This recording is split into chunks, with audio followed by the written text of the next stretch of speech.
जी श्री कृष्ण दोस्तों। कृष्ण को पता था कि कौरव अभिमन्यु को चक्रव्यूह में घेर कर मार देना चाहते हैं, लेकिन फिर भी श्री कृष्ण ने अभिमन्यु को नहीं बचाया। आखिर श्री कृष्ण अभिमन्यु को क्यों मारना चाहते थे और किस वचन की वजह से श्री कृष्ण ने अभिमन्यु को चक्रव्यूह में कौरवों से नहीं बचाया? आइए तो दोस्तों जानते हैं इसके बारे में, इसलिए वीडियो में अंत तक बने रहें और वीडियो को लाइक करके चैनल को सब्सक्राइब कर लें ताकि इस तरह की वीडियो आपको मिलती रहे। दोस्तों, चक्रव्यूह एक बहुस्तरीय रक्षात्मक सैन्य रचना है जो ऊपर से देखने पर गोल चक्र के समान प्रतीत होता है। इसके हर द्वार की रक्षा एक कुशल महारथी योद्धा करता है। इस व्यूह की रचना महाभारत में कौरवों के प्रधान सेनापति द्रोणाचार्य द्वारा धर्मराज युधिष्ठिर को बंदी बनाने हेतु अभिमन्यु की चक्र में हत्या करने के लिए किया गया था।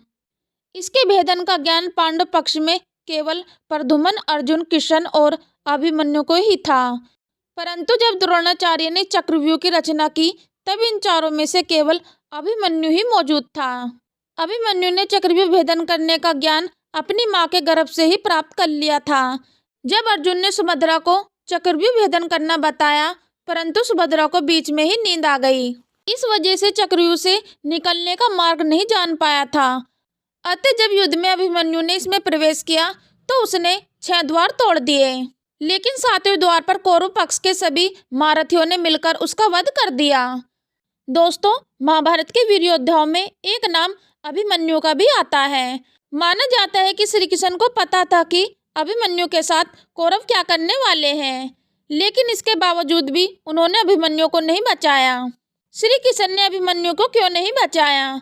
महाभारत के वीर योद्धाओं में एक नाम अर्जुन पुत्र अभिमन्यु का भी गिना जाता है। अभिमन्यु को लेकर एक कथा धार्मिक ग्रंथों में वर्णित है कि वह बहुत कम उम्र में ही युद्ध कौशल में निपुण हो गया था और जब महाभारत का युद्ध आरंभ हुआ तब अभिमन्यु 16 साल का था और कौरवों के कई महारथियों को अभिमन्यु ने हार का मुंह दिखाया था।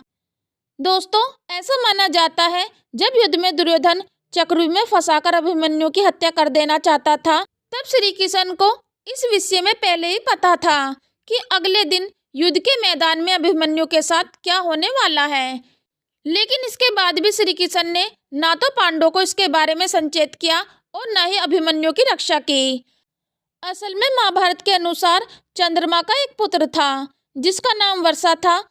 धर्म की रक्षा के लिए जब यह तय हो रहा था कि हर एक देवता के पुत्र धरती लोक में जन्म लेंगे, तब चंद्रमा नहीं चाहते थे कि पृथ्वी लोक में उनका पुत्र जन्म ले और वे अपने पुत्र से बहुत ही प्रेम करते थे और उसे अपने आप से अलग नहीं करना चाहते थे, लेकिन भगवान शिव की आज्ञा को चंद्रमा टाल भी नहीं सकते थे। ऐसे में अपने पुत्र को वह पृथ्वी लोक में भेजने के लिए तैयार हो गए। चंद्रमा के अन्य देवताओं के समक्ष यह शर्त रखी थी कि उनका पुत्र अभिमन्यु के रूप में जन्म लेगा और बहुत ही अल्प समय के लिए वह पृथ्वी पर रहेगा। दोस्तों, यही कारण था कि महाभारत युद्ध के 13वें दिन 16 वर्ष की आयु में अभिमन्यु अपनी वीरता दिखाते हुए वीर गति को प्राप्त हुए और श्री कृष्ण ने अभिमन्यु को कौरवों के छल से जानबूझकर नहीं बचाया। तो इस वजह से श्री कृष्ण ने महाभारत युद्ध में अभिमन्यु के प्राणों की रक्षा नहीं की थी। दोस्तों, यह थी आज की हमारी स्टोरी। यदि आपको यह स्टोरी पसंद आई है तो नीचे दी गई कमेंट बॉक्स में कमेंट करके अपनी राय अवश्य बताएं और वीडियो को लाइक और चैनल को सब्सक्राइब अवश्य कर दें। चलो तो दोस्तों, मिलते हैं फिर नेक्स्ट वीडियो में नए ज्ञान के साथ। हम लेते हैं आपसे विदा। धन्यवाद।